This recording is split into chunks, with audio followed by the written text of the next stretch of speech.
दोस्तों, आप देख रहे हैं सच तक मारवाड़। ओरछा गांव में रामनगर इलाके में चिरई गांव के एक परिवार में बहुत ही बड़ा हादसा हो गया, जिसमें आपसी रंजिश के चलते एक ही परिवार के 4 लोगों की हत्या कर शव जला दिए गए। हत्यारों ने परिवार के 6 महीने के मासूम को भी नहीं छोड़ा।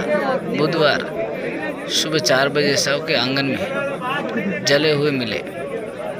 मामला शहर के चिरई गांव का है। पुलिस ने बताया कि घटना मंगलवार रात करीब 3 बजे के आसपास की है। परिवार के लोग घर के बाहर सो रहे थे। इसी दौरान धारदार हथियार से गला रेतकर हत्या कर दी गई। इसके बाद सभी को घसीटते हुए घर के आंगन में लेके गया और उसके बाद में आग के हवाले कर दिया।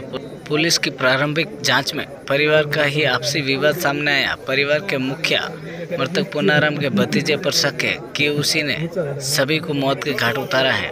ग्रामीणों ने जब सुबह घर से धुआं उठते देखा तो मकान के पास पहुंचे।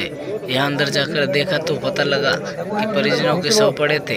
एएसआई अमनाराम ने बताया कि पुनाराम 55, उनकी पत्नी भावरी 50, बहू धापू 24 और उसके 6 महीने के बेटी का शव जले हुए मिला। बच्चे का शव तो पूरी तरह से जल गया था, बाकी के शव अध जले थे। पुलिस के मुताबिक परिवार खेतीबाड़ी का काम करता था। पुलिस का कहना है कि परिवार में 2 बेटे हैं, एक काम पर गया था, दूसरा परिवार से अलग रहता है। प्रारंभिक जानकारी में सामने आया है कि पुनाराम के 2 बेटे हैं, एक रेवताराम और दूसरा हरीश।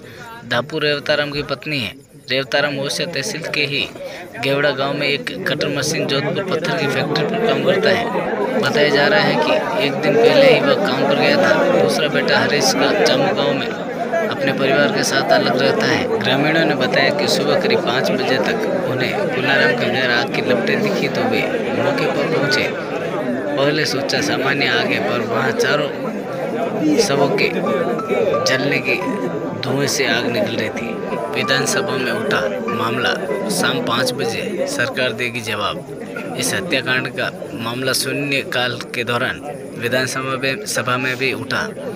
आरएलपी विधायक पुखराज गर्ग ने पॉइंट ऑफ इंफॉर्मेशन में के जरिए ये मामला उठाया। इसके पहले प्रश्नकाल शुरू होते ही कांग्रेस विधायक दिव्या मद्रेना ने इस मामले पर बोलना चाहा, लेकिन स्पीकर सीपी जोशी ने अनुमति नहीं दी। स्पीकर ने इस हत्याकांड पर शाम 5 बजे सरकार को सदन में जवाब देने के आदेश दिए।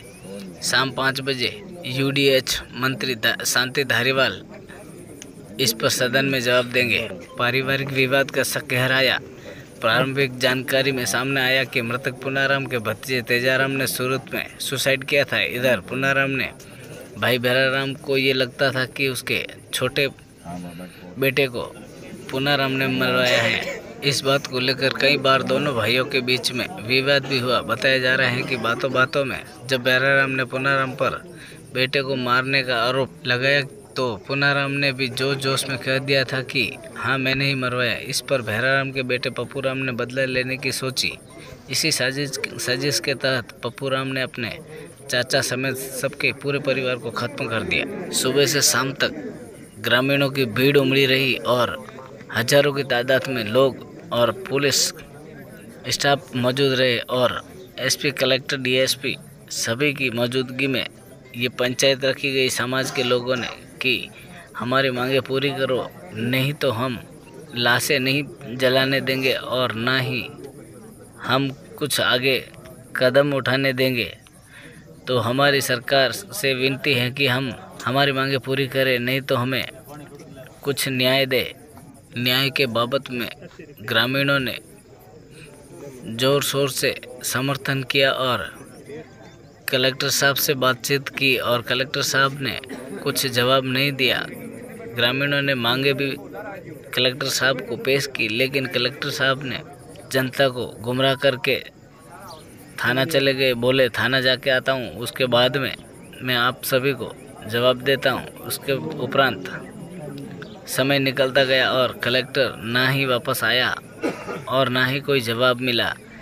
तो समाज के सभी मौजूद गणमान्य नागरिक और पंच, उनके जो समाज के पंच, सभी वहां बैठकर अनशन व धरना प्रदर्शन का सभी के सामने अनाउंस करते हुए समाज के लोगों ने कहा कि सभी से निवेदन है कि आप कहीं नहीं जाएंगे, अगर सरकार हमारी मांगे पूरी नहीं करेगी तब तक ये धरना ऐसे ही चलता रहेगा।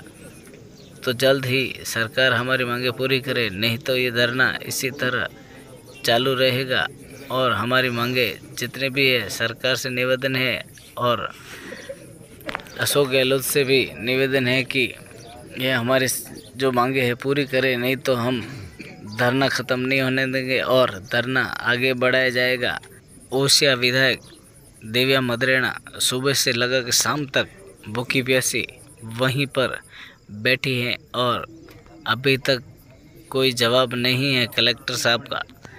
कलेक्टर ने ना ही वापस कोई जवाब दिया, ना ही कोई बात की और सभी ग्रामीण वहीं ढाणी में ही बैठे हैं। दोस्तों, ये घटना चिरई गांव की है जो ओसिया तहसील के रामनगर गांव के पास पड़ता है। तो दोस्तों, ढाणी में रहने वाले रेवताराम के परिवार का सभी परिवार बाहर सो रहे थे। रात में घर पे लाइट नहीं होने की वजह से पूरा परिवार घर के बाहर सो रहा था।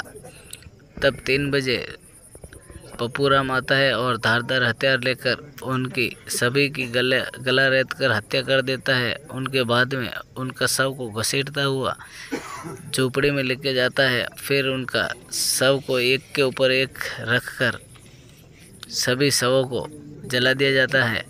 तब उसमें से सुबह मालूम पड़ने पर ग्रामीण एकत्रित हुए। नमस्कार।